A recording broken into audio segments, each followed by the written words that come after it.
This is Pet Life Radio. Let's talk pets.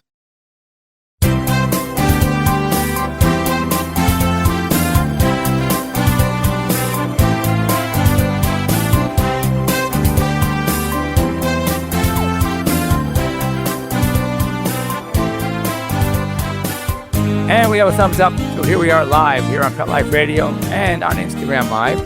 Here for you, here for your pets. You know the routine. I've been going for 2 weeks. I think hopefully not too many of you forgot about me, but I'm seeing a couple of people coming on. I'm waving to say hello. You know, we're looking forward to your questions. I always have some stuff to talk about. Easy way to get a hold of me. First off, if you're on Instagram, it's just all you got to do is type away. And if you are on Pet Life Radio, again, you can either call us at 877-385-8882. Once again, 877-385-8882. Or since you're here on Pet Life Radio, just again, you can ask to join us here live. That's great. So let's see. I'm saying hello to all. Hope you all had whatever the was for the last 2 weeks. Easter last week and Passover before that. Hope you had a good one. A little family time, always nice. And anyway, now we're back here. And we are, Waylon, hello there. Oh my gosh. Hello. So I always have some things to talk about. And it's interesting because actually we just have someone joining us from Utah. So 3 dogs and their anal glands need expressing. Why does somebody, okay. So great question. So anal glands. First of all, I have taught many people how to express their pet's anal glands. How many of those people do you think actually do it? None. I would say none. Very few. Why? First of all, if you've ever gotten squirted in the face or somewhere on your body with that anal secretion, and it's going to possibly happen if you try to do it yourself, it's something you're going to say, I'm never doing this again. I wish I could say that. So it has a lot to do with the food that you're feeding, and there's no rhyme or reason as to what food. The idea is that at the end of a bowel movement, if you really want to get up close and personal with your dog, I don't recommend it. Then you can see at the very end, they give a little squeeze that constricts the anal sphincter all the way. And with that squeeze, it's supposed to release whatever secretion is within that anal gland. Now, just so you know anatomically, the anal glands sit, if you look at the anus as a clock face, they're like at 4:30 and 7:30. So it's something that the way most people and even groomers do it, which is not the best way, but it's okay, is a squeeze of both around. You have to feel both anal glands. If you gently feel at that area, you can kind of feel a little bit of a bulge, a little bit of a swelling. Those are probably the anal glands. You can squeeze them against each other. Don't ever stand behind the dog while you're doing this, by the way. You get to the side. And then that stuff will come out. You can usually recommend it using a piece of paper towel or something just to eliminate that spray. I've seen where it sprays literally across a room, and it's the worst smell. It's like a skunk smell. It's very metallic. It's just really gross. So that's why I don't recommend people doing this at home. But I should say, don't try this at home, folks. You will, chances are, get squirted at some point or have a tough time doing it. Now, even when groomers do it, it's not as effective. Why? Because the technique that actually is better, but one that I'm definitely not recommending this one, is hopefully you should put a glove on. I put a glove on, and people tease me all the time. I do a lot of things without gloves. I said, yeah, there's something amazing. It's called soap and water, and that usually seems to help. But for this one, because the smell is horrendous, you put a glove on, and you go, now instead of trying to do both, squeezing both glands against each other, you do one at a time. So you take your index finger, which is now in the anus, and the thumb around it, and you squeeze, and then you go to the other side. And some people are really good at going like this, and then going backhand. I'm not, because to get to that backhand position, you got to move over a little bit to behind the dog. Not for me. So anyway, if you want to be taught how to do it, ask your veterinarian or one of your vet nurses, and they can easily walk you through it. It's not that difficult. It's just that it's pretty gross. Hello, Stephanie. So anyway, again, I have shown people how to do it. For those of you who just joined, we're talking about an anal glands and how come they fill up and what is it. So back to the diet, some foods, if the anal secretion sits there for too long or it has a little anal plug and isn't allowed to be expressed, then it sits there. A lot of the fluid resorbs, which is typical of almost any bodily fluid. And then what's left is the secretion, and now it gets really hard. Once it gets really hard, it's not going to easily come through. So then what happens is, because it can't express by itself, when a dog defecates, then what happens is it gets more and more and more. And then you get really bad anal problems. And then ultimately, if it's still not expressed, then you turn out getting an anal abscess. Anal abscesses are a major relief for the dog. Trust me, they feel so much better. But the stuff, it comes out, appears a hole in the skin right above the gland at that level. And it is really, and it's ugly. We have to anesthetize. We have to put a drain in. You don't want to get an anal abscess. And there are certain dogs or dogs that have problems, persistent problems with anal gland filling up, expressed impaction. Sometimes there's surgery, believe it or not, that we can actually remove the anal gland itself. It's kind of like removing a skunk's gland. So it can be done. It just needs to be done by someone who is very, very experienced. Why?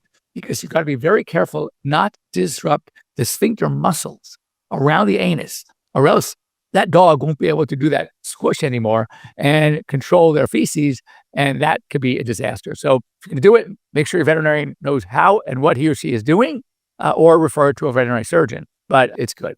All right, anyway, any other questions? I've got a lot of people joining on. My sister said, okay, next question. All right, B, so give me something to talk about. All right, while you're thinking or getting the courage to ask me something, two things I wanted to talk about. I saw a puppy, really cute little puppy, a week and a half ago. And I'm looking at the papers, and it said the dog was 13 weeks old. There's no way this dog was 13 weeks old.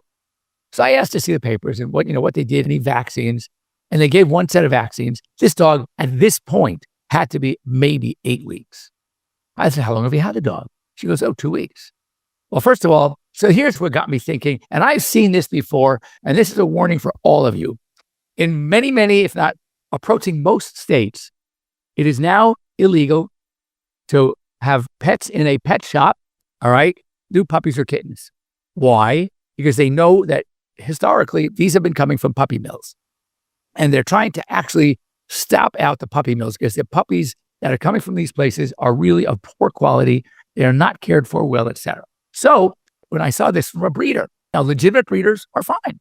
So first thing I said, I right away knew you can't ship a puppy across states unless it's at least 8 weeks. So they automatically, want to get rid of them, these puppy mills.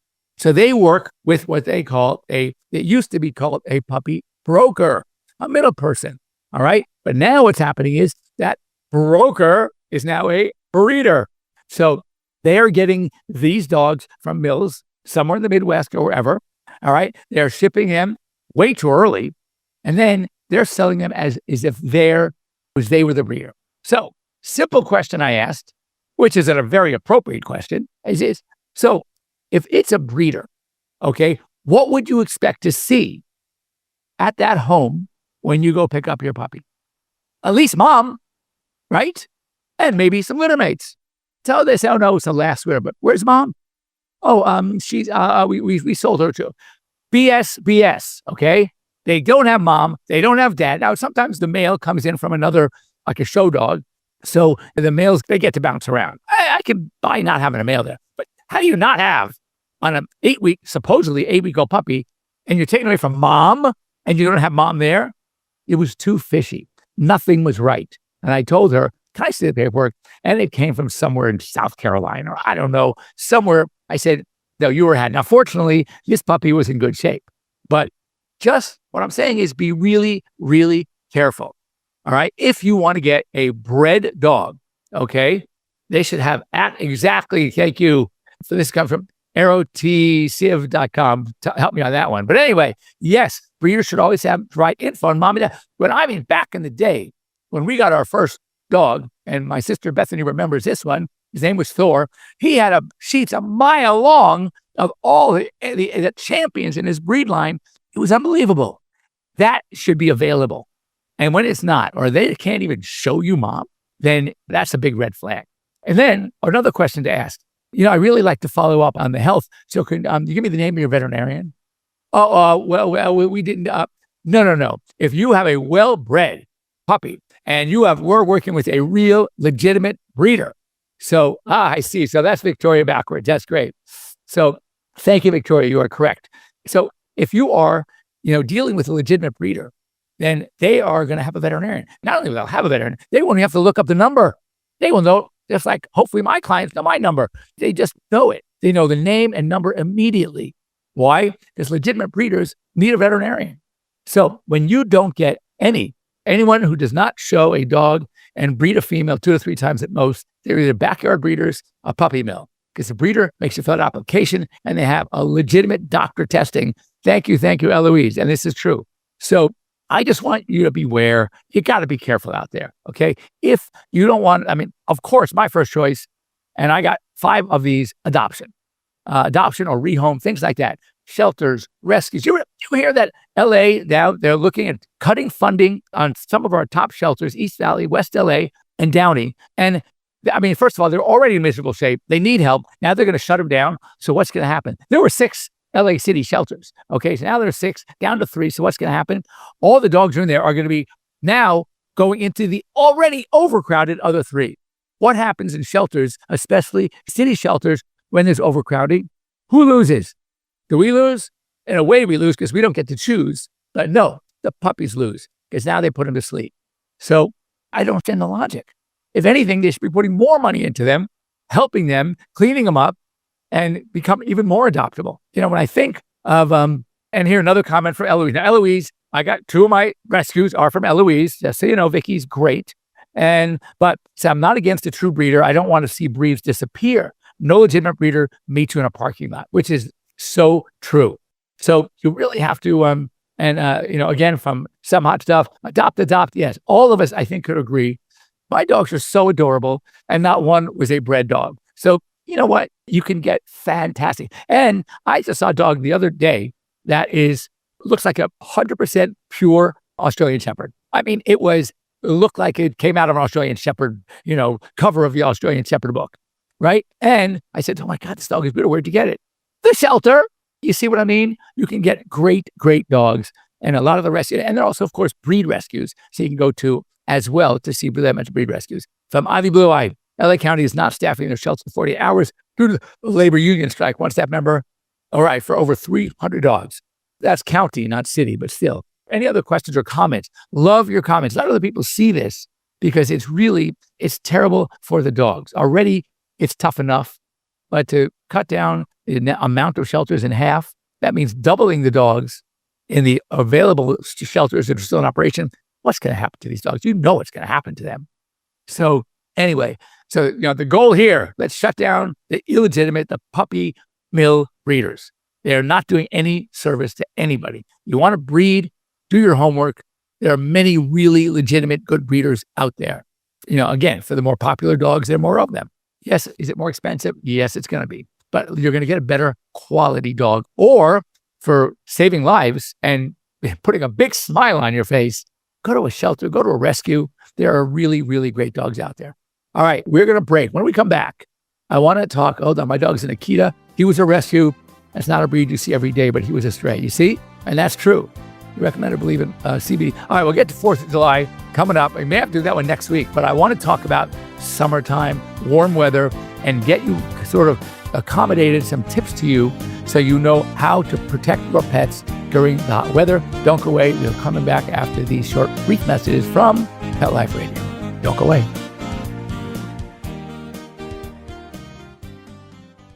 Oh, sure. It's all fun and games until someone ends up in a cone. That's right. We're animals. Deal with it. Pet Life Radio. Let's talk pets. Let's talk pets. Let's talk pets On Pet Life Radio. Pet Life Radio. PetLifeRadio.com.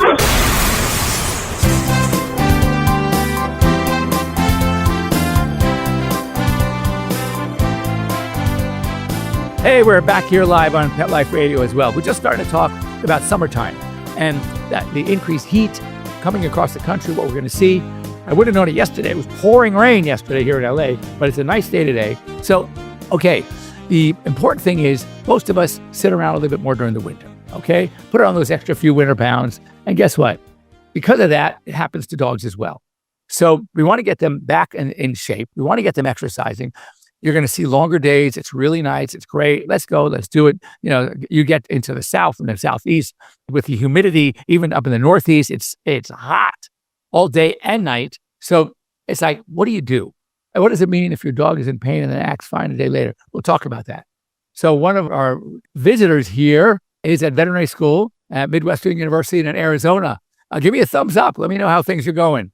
So yes, no dog should be outside alone during the 4th of July. So anyway, we're going to putting two things together here. You're going to get me crazy. So, all right, firstly, so you want to slowly get back into the grind, okay? So you don't want to do it all of a sudden. Well, I haven't, it's like me. I had screwed up my knee. I played basketball Tuesday nights. And I got to tell you, I was in good shape last Tuesday. It took me, I got 15, 20 minutes to start to get moving again. And my shot came back. You lose it if you don't use it. And that's kind of what happened. So that's what happens to our dogs. So first of all, when you want to get back onto the exercise regimen, you want to do it gradually. Okay. Now, also, as it gets hotter and warmer, you got to remember a few things. Number one, most of our dogs, especially dogs that run with us, hike with us, whatever, they love it. Okay. So they love us and they will keep up with us regardless. So if they haven't done it all winter and now you're running them out again, you got to go slow because they're going to keep up with you and they're going to overheat. Also, you want to make sure you do it early in the morning and later in the evening. You don't want to do it midday. That is basically a potential disaster. All right. They say it's a recipe for disaster. And if you're hiking and you're somebody far away, that's even worse because then you're not going to be able to provide help right away. So when you're exercising, make sure you have water available at all times. Make sure you stop frequently for rests in the shade. Okay. And read your dog. Read the panting. Read the dryness of the mouth. Read the tongue color. I mean, these are things you have to get used to seeing. And you don't want to run them, exercise them midday. Another thing you got to be careful, their feet. You know what? On a hot day, I want you to take a walk on black asphalt barefoot. See how it feels. Okay? You'll see it's not good. It hurts. Same thing with dogs. And then when they're running on it, or running on an aggressive pavement like surface, like gravel or even pavement or cement, like what's on sidewalks, it can actually abrade especially at the beginning, because by not running at all during the middle of the winter, their feet kind of soften up a little bit. You got to get them not that callous, get them a little thicker and more, heavy duty so they can handle that. So again, these are things that you need to do to slowly get them back into the exercise routine and keep it safe. And remember another thing, in areas where it gets really hot, like Arizona, okay, that pavement, that maintains its heat for hours, even after the sun goes down. So a good idea, if you're in areas like that, or even here, wherever it's hot, you can get little booties and you put the booties on and the dogs, it protects their feet, both from the heat and also from the abrasive action of the surface that they're running on. And remember also, when you're going to put the booties on that are like all like leather, or that rubber stuff, which is fine, they don't breathe well. You do not want to keep them on your dog's feet all day. It's only for the exercising, okay? The ones that breathe are the ones that may be knitted on top, all right, or have a mesh on top, but the bottom is the rubber, pad protectors. You can also get these little adhesive strips that go on the pad. I think one is called paw protectors. Look it up. Paw protectors. You stick them on the feet, they adhere, okay? They can stay on. Oftentimes after a couple of days, they'll fall off on themselves anyway, by themselves. But they're also effective and they're not getting in between the toes. They're not, changing things around. So, it's good. Now, what about water? When your dogs need water, they get really, really thirsty. You got to be careful because yes, you can actually get water intoxication. If you give too much water, okay, some of it will obviously urinate out, but it also can, believe it or not, cause some brain swelling.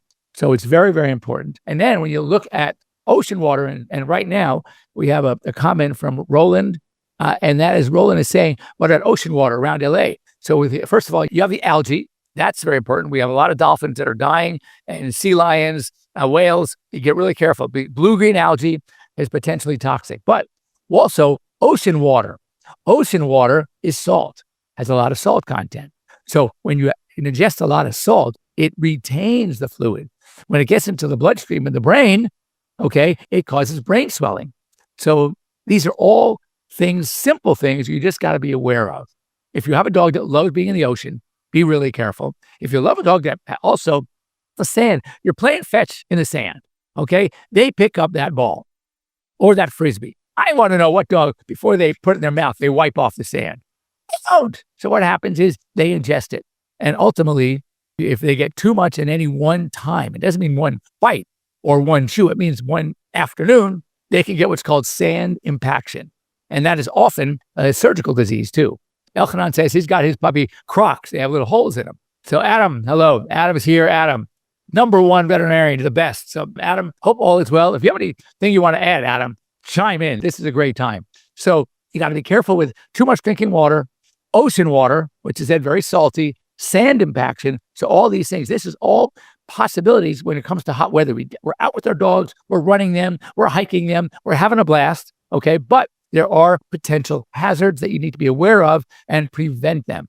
I've seen dogs with 107 temperature, and some of these dogs don't make it because we've got to be really careful on how we cool them down. And even that is a science in of itself.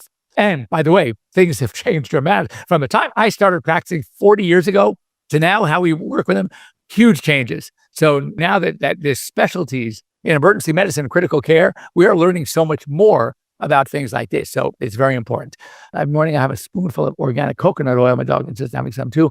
How much can she have? Any oils are in small amounts are fine. There's nothing toxic about a coconut oil, but it's all about volume because dogs are very sensitive to pancreatitis. And one of the things that induces pancreatitis is too much fat. So depending on the size of the dog, you want to give a little half a teaspoon mixed in with the food, that's fine. But any oils, and that's why a lot of foods that are too fatty often cause pancreatitis, and things that we give our dogs thinking that it's good. Come on, it's a little piece of chicken. Yeah, that little piece of chicken with skin, however, is a little fatty. Or if it's, dark meat turkey, too fatty. Beef, too fatty. Bone marrow, potentially too fatty.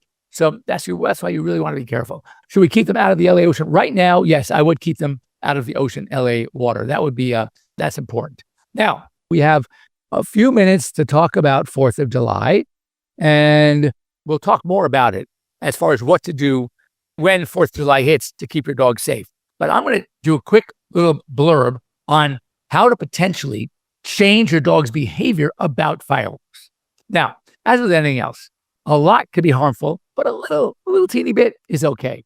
So what I recommend is you can download on the internet. They have sound effects.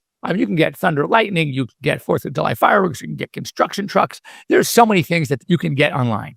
So what I recommend doing is you have your dog with you and you put this on really, really like barely low volume, so low, you probably don't hear it, but the dogs will because their hearing is so much better and they pick up different frequencies than we do. And you just run, maybe 15 seconds of fireworks. Then you call your dog over, you go, it's a good boy. And you give a little treat, pat him, hug him, etc. Okay? And you do that. Maybe a day, 2 days later, increase the volume just a little. Okay? And hopefully there's no reaction. So now you're rewarding the no reaction. And you make a big deal about the reward. Then you crank it up a little bit more. And you get to the point where this could take 2 or 3 weeks, 4 weeks even, which is why actually it was a good point to bring this up now. You can start to desensitize your dog to the fireworks. Now, my dogs have zero react. 5 dogs, not a one. They're outside even together. When we're all outside, they're with us. They could care less. But I know a lot of dogs really freak out. Same thing with thunder and lightning. My dog, well, we don't get a lot of thunder and lightning here in LA, but we do. And when we do, they could care less. I think it's because we're so noisy at home. They're used to that. If there's more noise. But anyway, so the goal here is to reward the non-reaction. And you can crank that volume. You get to the point where the volume is pretty loud and they're just running to you for their treat. They want a hug. They want a kiss. They want their treat. So it's a different approach. But anytime you're going to do desensitization and counter conditioning, not just desensitize them to the loud, but counter condition them to, instead of being afraid of it, don't come and get their treat and get their bug. This is great. That big noise is coming. I'm going to dad. I'm going to mom. I'm going to get my treat. So it's a very, very effective way to slowly get your dogs to sort of acclimate to the loud sounds. And by the way, this works with thunder and lightning too. In fact, I'm sure dogs can actually sense barometric pressure changes. And I'm sure I get so many calls during rainy season, people saying, my dog's acting really weird, hiding under the bed, shivering, shaking. Now, I heard on the news the night before, 2 nights before, that we're expecting a big rainstorm. Well, what happens? barometric pressure drops, okay, the rain comes. And what's often associated with rainstorms? Thunder and lightning, thunder especially.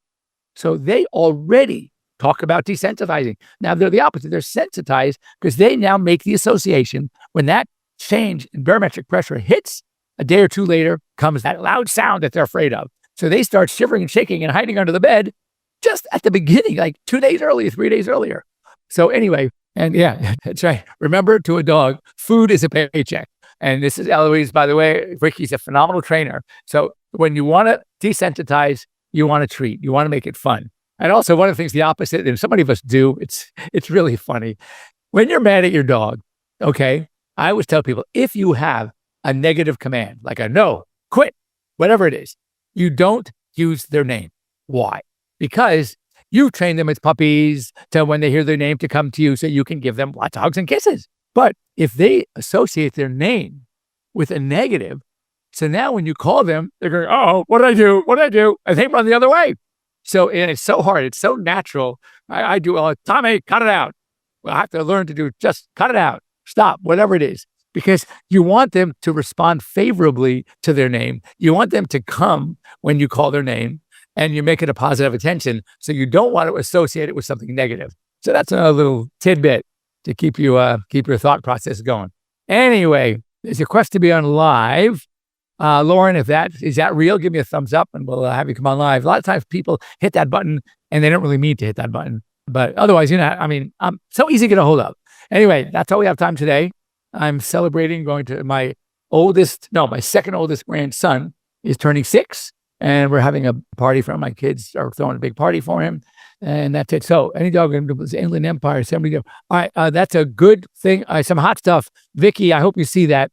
Maybe you can give me some recommendations. Looking for a dog trainer in the Inland Empire, either San Bernardino, Highlands, Redlands area, etc. I will talk to Eloise, Vicky, who's here on the show with us, and I'll try to get a recommendation. All right.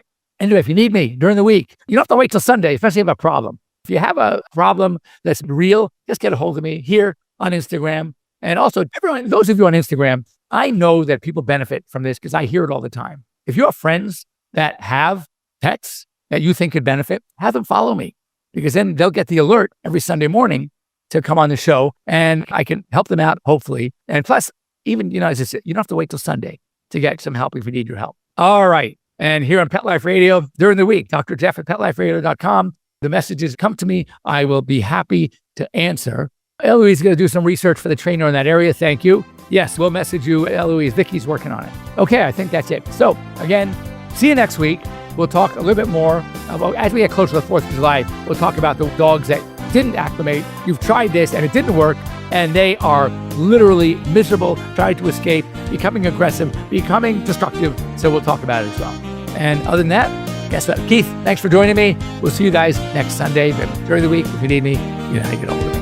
Have a great week, everybody. Bye-bye. Let's Talk Pets, every week on demand, only on PetLifeRadio.com.